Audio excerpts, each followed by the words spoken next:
Let's frame it in this way. When we look at the future of work in the Web3 world, we're not disregarding the current world that exists, which is still Web 2, moving on to Web 2.5, and then Web 3 in the future, near or medium or far.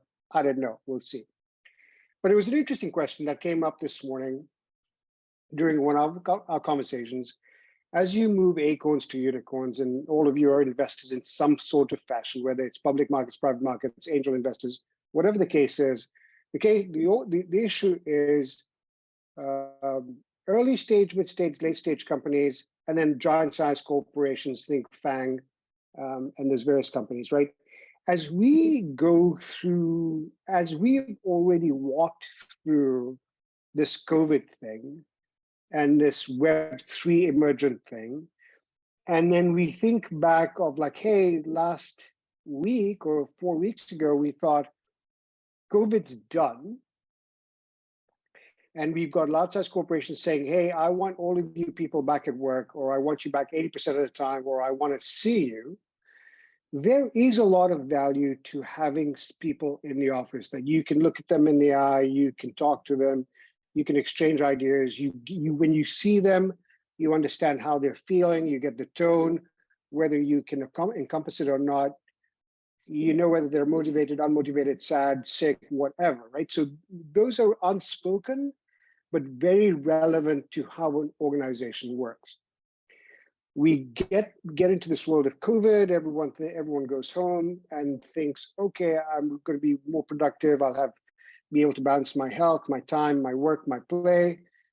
It doesn't happen the first week, second week, the first year, maybe first 6 months. And then all of a sudden you're on Zoom like we are from 6 o'clock in the morning till 9 o'clock at night. All of a sudden work-life balance is completely out of sync. And we're thinking of the quiet resignation or the quiet, the quiet quitting. We get to this stage here, we think COVID's gone away, but if you look at the stats over the last 2 months, 1 month, COVID, RMV, flu, combining together now, hospitals are full in many places. So what happens? So psychologically, emotionally, physically, things were one way, changed dramatically. We tried to bring them back to the way they were, but yet, as Cory mentioned earlier, and we've seen this, the new workforce, the emergent communities and talent that's being built have a different mindset now. It's like, hey, I'm not going to do that. I'm going to do something else. I want to do it the way I want to do it. And I'm going to try and make myself sustainable that way. So if I'd like to frame it like this and all the challenges that we see, it's still about building a company to be profitable in the long term. And how do we do that with all the clashing or conflicting emotions that we're seeing today? Is that too much? Love it. That's perfect. Okay, I'm going to let you talk. I'll get off video for a bit. Yeah, so we want to start by quickly introducing ourselves so everyone knows who the heck we are. And Cory, you can jump in first if you want, because I see. No, you can go first. Okay. Kerry Miller. I'm one of 2 general partners of Overton Venture Capital. We invest in the change in consumer and employee behavior. My background is organizational design and finance, and looking at future trends.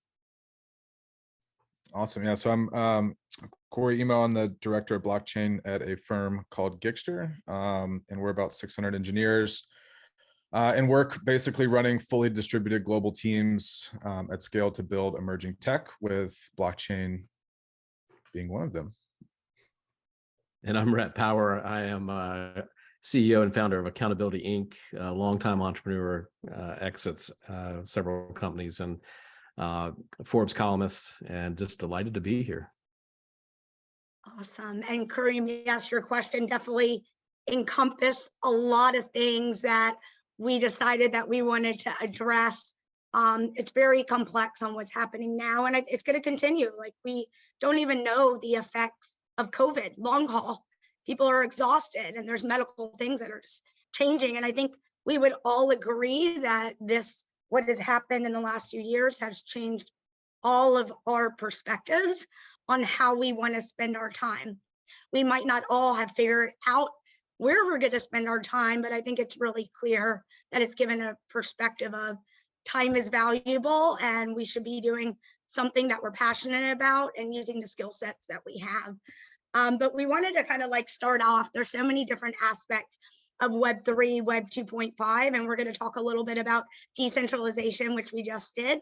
However, we thought it'd be interesting to start off with metaverse, because that is kind of the word around town as we think about Web3. And we thought we'd kick it off by each quickly defining what our interpretation of metaverse is, or meta. And those in the audience, you might know what it is, you might think you know what it is. However, we think it'd be interesting to kind of state what we think it is, because there's many definitions. For me, it's really this vision of what many believe to be that next iteration of the internet. Sometimes I think, is the internet a metaverse? I really think Zoom is a metaverse. It's that shared immersive experience where anyone can, join a virtual non-physical world. And it's really across anything from working to shopping to learning, and anything and then some. So that's kind of like the way that I think about it. Rhett or Cory? Yeah. I want to back up to your question, Kareem. I think we wouldn't be having this panel if it hadn't been for coronavirus. I think that coronavirus has absolutely turned the idea of what the future of work on its head and pushed this conversation along by 10 or 15 years, probably. So I think I think it's a great topic, because it's making us really rethink. It's forced us to rethink things that we really weren't talking about. So I think it is appropriate. And to jump into the metaverse, I think again, this is appropriate too, because we live on these devices, and we live in sort of this collective virtual shared space now on Zoom and on video chat. I mean, I don't know about you guys, but I spend 4, 5, 6 hours a day on it, right? And so I think I read something fascinating the other day, and I can't attribute it to where it was, but it said something like, by 2026, like 25% of people are going to spend 2 to 3 hours a day in Meta, in some sort of, and maybe that number is even higher, but and they talked about it in terms of work, not just social media and shopping and other things, but in terms of work, that 25% of the population is going to be working in Meta by 2026, at least a quarter of their time every day. I think that's fascinating. I don't know what it means, but that's interesting. Yeah, I mean, I think so, right? And I'm, on the meta side, like I think I flip-flop my definition like quite a bit on where I think it is or what I think it is. I can tell you what it's not, though, right? It's not like VR goggles and only VR goggles, right? It's so much more beyond that. But the recent area that I've been thinking a lot into what is a component, I think, of maybe the metaverse, right? It's if you before digital, right? Creating any type of value beyond labor, so any type of like intrinsic value within a good produce some form of like negative externalities, right? Like building a house, you have to chop down trees, right? To get oil, it has negative externalities of carbon, right? And a lot of time those negative externalities gets offset into the private sector. But what's interesting about the metaverse in the future, it's this concept of being able to create value and create value and understand value without that level of externalities, right? Like the land and like Decentraland is a great example, right? Like we are creating real estate and offering building functions that have little to no environmental impact. And I think that where we're headed from the global side, and this This is definitely one of my more recent ideation thoughts into it, but that's what I find compelling about Meta. So again, I can say what it's not, but it is this ability to create, transmit, recognize, and establish value in a digital way, and fundamentally tying back to being able to establish provenance via blockchain to establish all of that. So that's a very new thought. So welcome into the brain of Cory while he thinks through something live. Awesome, Cory. And I mean, it's interesting in the context of the future of work. I just wanted to add that I have been advising with my background in talent strategy. I've had it over the last couple of years. I actually had my annual meeting 2 years ago for my investors in a metaverse.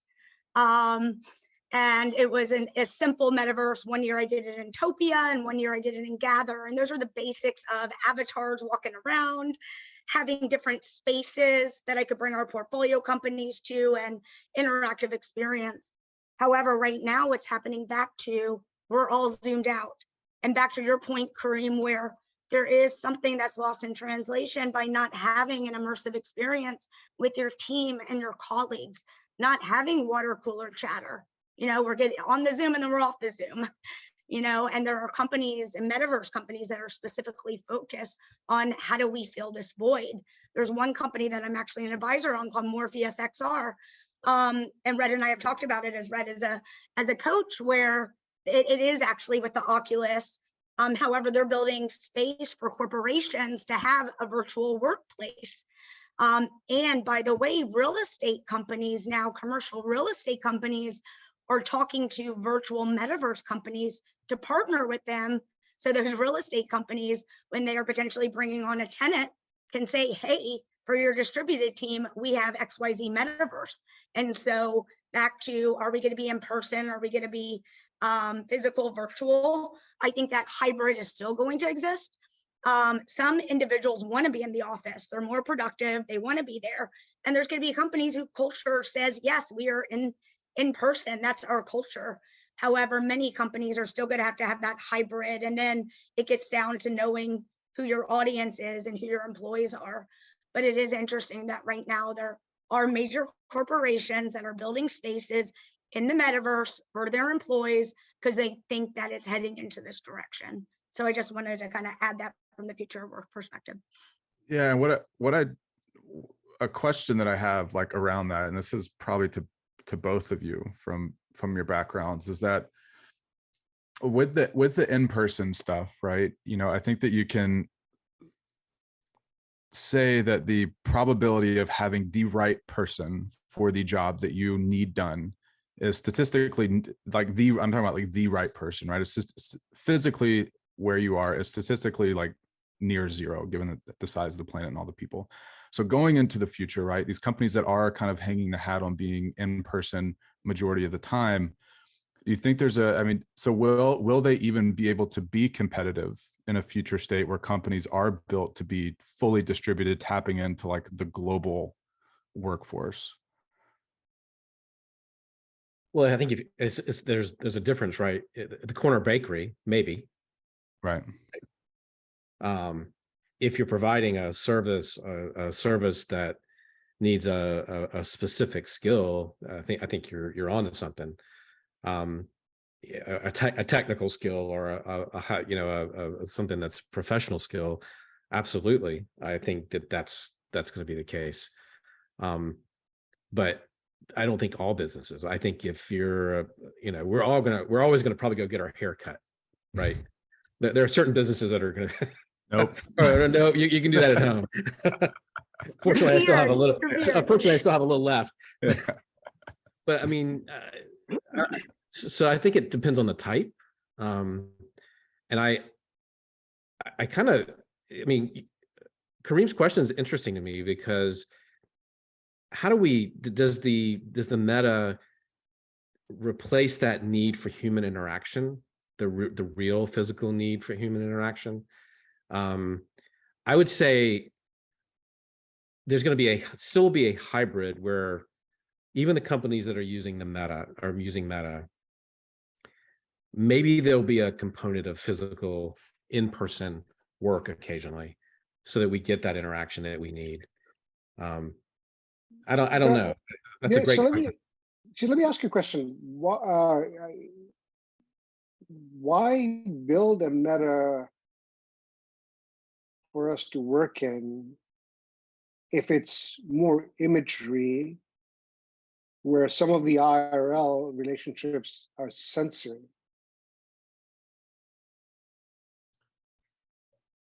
I would say I mean, that's I think that we're in the first step of a long process. So I understand what you're saying, right? Like the human ability to pick up on physical cues when you're in person, of like, you know, you walk up to someone, it's like innate behavior to look to understand, are they tall, are they short, like, you know, what is the human kind of initial, and pick up on those cues when people talk. I think imagery is there, like, but I do see that it can grow beyond that, right? And this is very like out there, but like, I don't know, like, so I looked at if anyone's ever has seen some of the recent releases from Meta and the Facebook things research team into like the 3D avatars that are near perfect real-time resolutions. It's fascinating, like absolutely incredible to see. So I'm wondering if that gets to that point, you know, where it's not the cute little avatars that they have today, but actual, you know, I'm looking at all of you in 3D. Does that, it is currently how big a barrier is 2D right now, compared to a near perfect real-time 3D image of someone in the future? And does that, like, how much further does that get us along that I need to be in person, right? At what point does it cross where the brain says, I'm satisfied, like, we're good? And I don't know. No, that's totally true. And by the way, I mean, my favorite conversation out and about is, are we in the metaverse right now? We're not clearly there. However, like, there is that idea that it should be so perfect and that it is simulating that exact physical experience. Kind of back to the technologies that are being developed, and you're completely right that water cooler chatter, that being able to talk about other things and seeing that human behavior in real life, there's something there. However, I will say, even on Zooms, I know if somebody doesn't agree with me or is bored by me, like, there's still messaging that does come across based to our Zoom personalities, I'm sure. And also back to the height, as somebody, it is interesting, it has removed bias, you know, from the equation. How many people did we meet over COVID where you meet them in person? We had an associate who was like 6'5", and, you know, I maybe would have put him at 5'8". You just, those biases that we also don't have, it's also a positive thing. The other thing I'll say is, you know, as I think through metaverse, the thing that if it does stay on this virtual realm, you know, and in between is, in your office, you're managing several individual, like, the thing that happens in an office space is that open door. You can walk in, you can ask a question. It doesn't have to be scheduled, some of that fluidity. However, like, there could be a metaverse that has my office in it, and I have just a sign, or that red, I said I wanted to develop this company that has a red or green on the door. It's in the metaverse. We all still are sitting in our office during the day, and you can still walk in and out or knock on the door in the way that you could in a physical space. So I do think the sky's the limit if we really expand, and it does get back to, do you really have that personal interactions, etc., that you would have offline? So, Kerry, I have a question. Oftentimes, media hype feeds into a corporate desire to generate revenue. And so, are we overhyped with media to say there's a need for the metaverse? And by extension, work in the meta?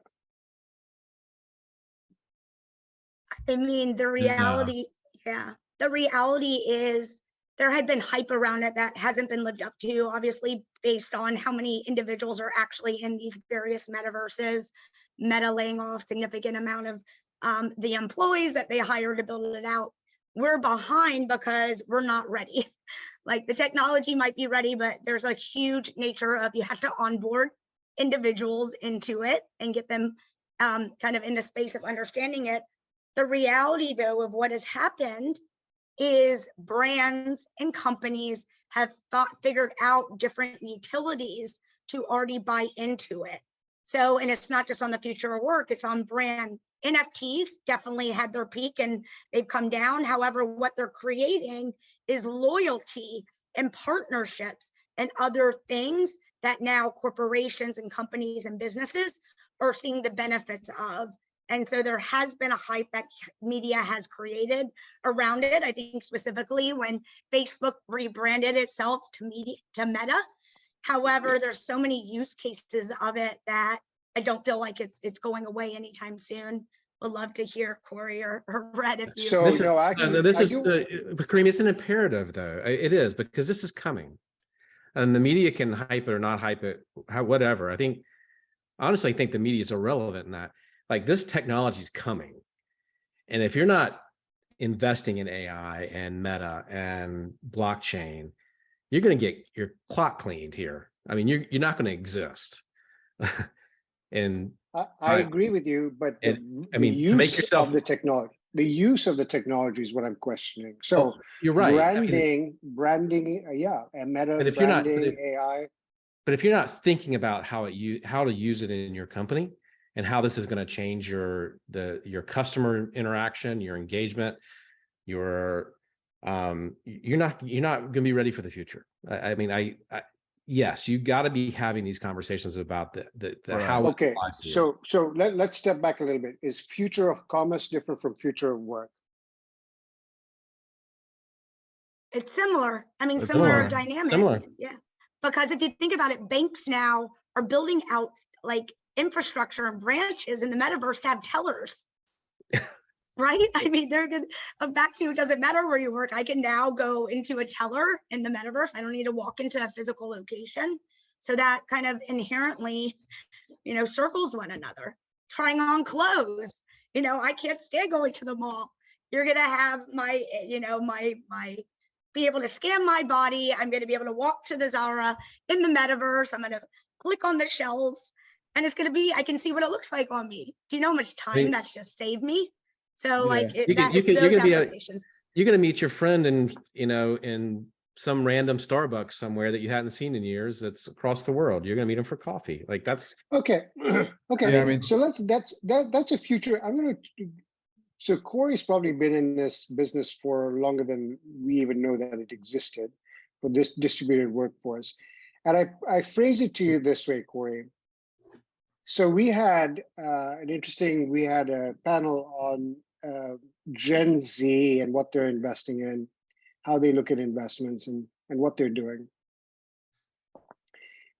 And they talked about how they, when they build products or UI, UX, it's very, very important for that generation to be able to interact seamlessly and be attracted to the technologies that they use. Yet, when they are building offices that they have partners with and employees with, that age is still defaulting to being in the office together. So if we look at Gen Zs, which is, I don't know, Rhett, if we look 30 years, 35 years behind us, that's almost one and a half generations behind what we are today, right? Mm-hmm. And so that generation is still going to come through here. Yep. And they're still thinking, I'd rather be in the office with my colleagues and teammates because it's more productive. Yeah, we did the COVID thing. We did the online Zoom thing full time, all the time, but I still want to be in the office. So Cory's been running a distributed workforce for, I don't know, 10 years now? Yeah. And so what's your interpretation of what this looks like? And I don't want to go 25 years. I don't want to go 30 years. What we need to talk about is this investment cycle, which is 3 to 5 years from today, right? Mm-hmm. The economy is going to start coming back. The companies are going to start making a lot of money. We're going to start thinking of investing, not investing. I mean, all of us. I mean, the stock market's going to come back and all that sort of stuff. So what's happening now in the next 3 to 5 years with the future of work that we need to be paying attention to? That's I can wrap my head around that. Yeah, I mean, so Gen Zs and the ones that it's a subset, right, that want to go back to the workforce, and there always will be. You know what I think is more fascinating to look at is that I think the last time that I pulled up the stat, it's like something, and this was by Gartner, that there's like a $4 trillion revenue gap due to talent shortages, right? But there's plenty of people on the planet that can fill that. It's just access to those people both ways. Companies to know about them and them to have access to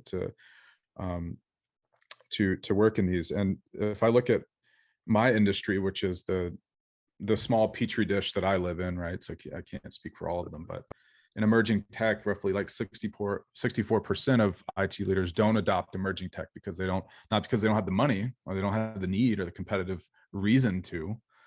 It's that they can't access the talent, right? So if you look at a $4 trillion tech talent gap, 64% need in the market to do that with funding and value there.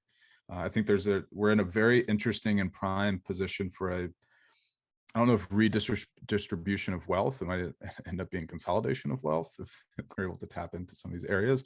But when I look at the future of work, it's more from that lens, right? It's that, well, some people always want to go to an office, sure, right? I think there might be, what's the workplace that went under? God, I can't even think of it right now. WeWork, right? A WeWork 2.0, right?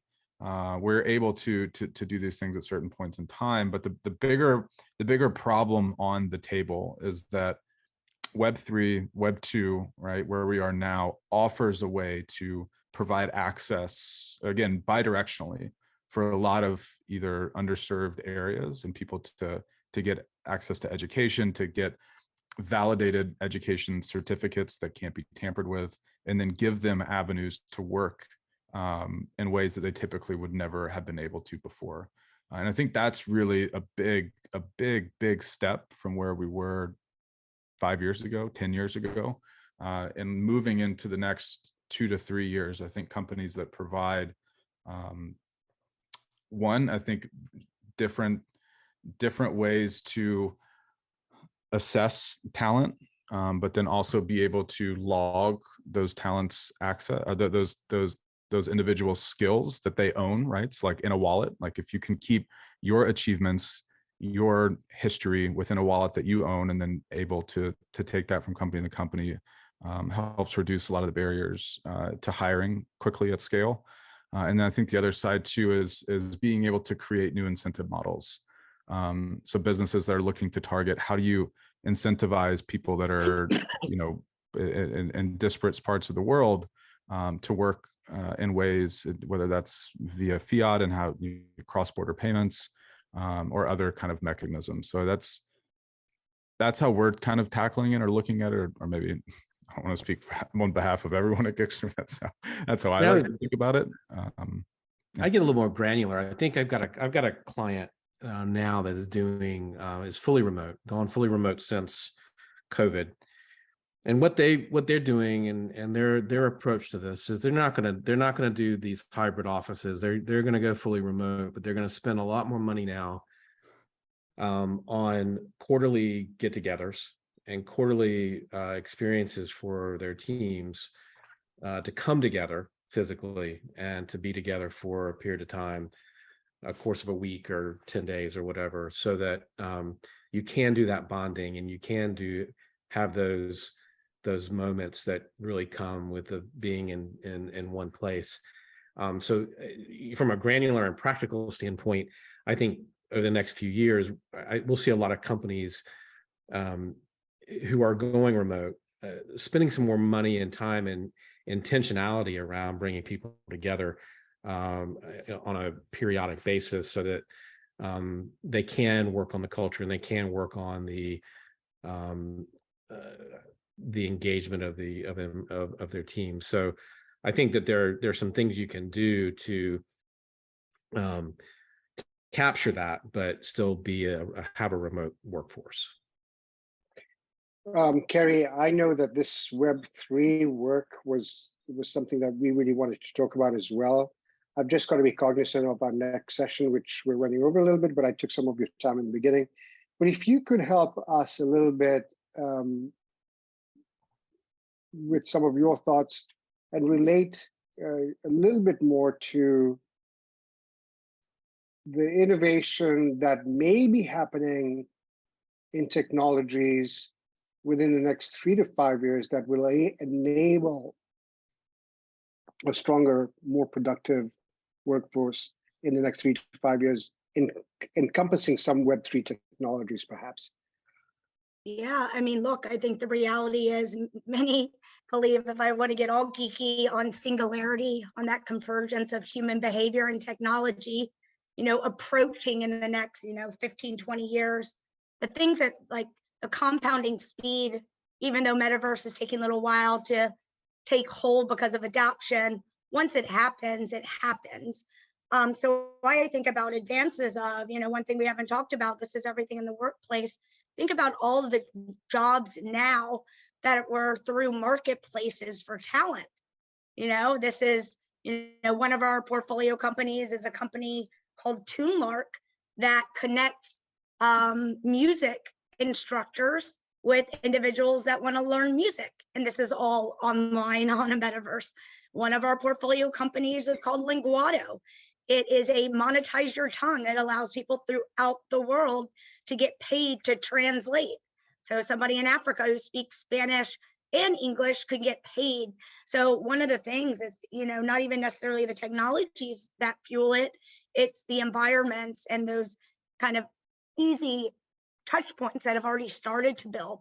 On the technology side, back to the theme that we've talked about, incentives are so important. We are all driven by different mechanisms. And so depending on what you as a leader are looking to create with your company, it's really getting down to how are you going to communicate early on what you stand for, what your incentives are, until we're in a fully decentralized environment, that back to Facebook and Apple and any companies that have built based on that leader, if people came to follow that leader, and it was clear they wore it on their sleeves who they were and what they stood for. So one of the things outside of the technologies, it goes back to the fundamentals. I tell every startup that I kind of talk to, you might not have your head of HR yet, appoint your 2 leaders who are culture carriers to put a 1-pager down of what's your mission, vision, what's your work decorum, because anytime you interview anyone in the future, you give them that 1-pager that says exactly what you stand for at this point in time, and you're then bringing in people that already know what your culture is. So those things aren't going to change because human behavior isn't going to, there's nothing you can do with the technologies. It's only you can build a system that complements what you as that leader and that business is trying to create. So that's kind of like my belief holding, on just future work in general, regardless of what the technologies are. Didn't mean to skirt the question, but I do think it's fundamental. No, I absolutely think, it goes back to a little bit to the conversation earlier about the leadership drives to a certain extent and carries a flag, and alignment to vision, mission is so important. And then building a culture and community around that aligns with that, aligns or not. If you're aligned, great. If you're not aligned, it's okay. Cory will suck you up into a different company that is going to fill the $46 trillion gap there somewhere. Yeah, I mean, like what I wanted to bring up at the end of that other one, I know that we're at time, is like the weird thing that I like noodle around on like quite a bit, is that we talk about founder-led companies, but getting to the point, and if we think about like 20 years out, right, or 10 years out, a lot of what we're building now will be foundational to it. Is that is a human-led company still a thing, right? Or is there autonomous systems that can prove provenance and generate value and revenue on their own? I think a lot of, if you haven't seen the Chat GPT thing, it's incredible, like absolutely incredible, right? So who's to say that the only form of a company will be a human-founded company in the future? right? Where let's take it a little bit further and talk about, and then we have got to close this because Doc Peace is waiting for us. If you haven't seen her before, you should stay. She's great. Let's take that a little step further. Is if you're a complete futurist and everyone has basic human healthcare and medicine and food, then the only thing that's going to happen is each human being is going to perform at their best value proposition fashion. And whatever value they create at that level is going to be independent, strong, and valuable to somebody else, right? And or not, right? But I mean, right? Yeah, right. Yeah, I mean, when we get to the point that we automate, and, you know, to Rhett's point about the corner bakery, is that once we get to the point where you automate out a lot of, you know, I don't want to call it low skill, that I'm trying to discount it, but like those types of positions, and that is the futurist side, is that if we get to a point where we're able to automate out a lot of labor intensive like jobs that people don't want to do, you get into an economy where people, it's almost strictly passion projects, right? Because anything that you're not aligned with or you don't want to do, there's a program or a robot or a system or something to do it. And that's something I always knew about. And I mean, think about the art and the writing and if we were just focused on those passions and discovering what those passions, I mean, if that was our existence, that's a freaking great place to live. That's a great world to live in. Well, there's got to be a lot of people who are passionate about driving though with Uber.